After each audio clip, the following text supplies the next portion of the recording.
මගේ අම්මා මගේ මුළු ලෝකෙම වීරවරිය.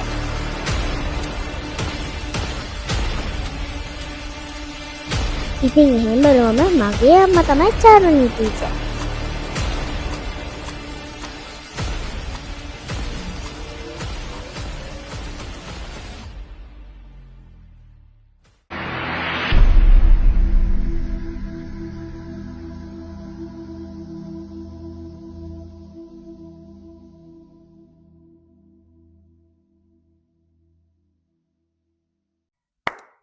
සඳට වඩා සීසීලයි මාගේ අම්මා, හිරුට වඩා එළියයි මාගේ අම්මා, මලට වඩා සුවඳයි මාගේ අම්මා, බුදුන් ළඟට බුදු වන මාගේ අම්මා.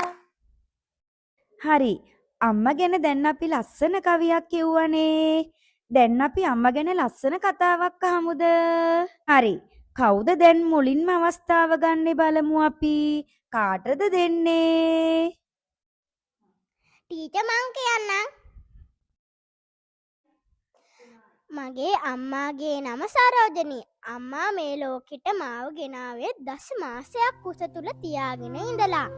මගේ අම්මා මගේ මුළු ලෝකෙම වීරවරිය. ඒ වගේම අම්මා හරිම කරුණාවන්තයි. හැමදාම මට රස කෑම හදලා දෙනවා. මාව පාසලට එක්ක යනවා. අම්මා මට හැමදාම රැට ලස්සන කතන්දර කියලා දෙනවා. මම හැමදාම ඒ කතන්දර අහලා තමයි රැට නිදිය ගන්නෙ. අම්මා මගේ ජීවිතේ නිතරම ලස්සන කරන්න මහන්සි වෙනවා. මට මගේ අම්මා ගොඩාක් ආදරේ.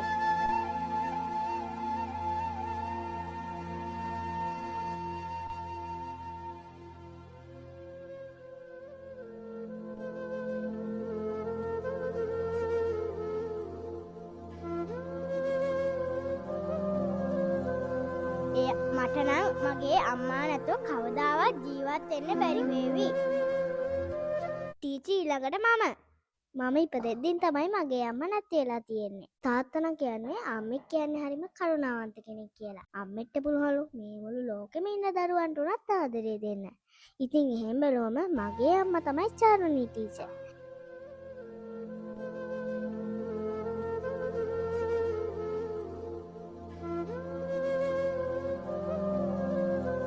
අපිට හොඳ දේවල් ගියා දෙනා. මගේ මුළු ලෝකෙම වීරවරිය චාරුණී ටීචර්. ඇතැම් අම්මාවරුන් මෙලොවට දරුවන් බිහි කර ඇත. ඇතැම් අම්මාවරුන් දරුවන් හදා වඩා ඇත.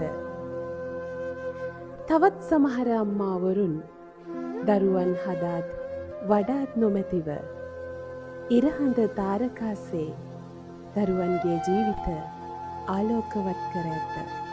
එනයින් අම්මාවරු වනාහි මේ මුළු විශ්වයටම ආදරයක් සෙනෙහසක් පැතිරවිය හැකි මනුෂ්‍ය ගැහැණියකි.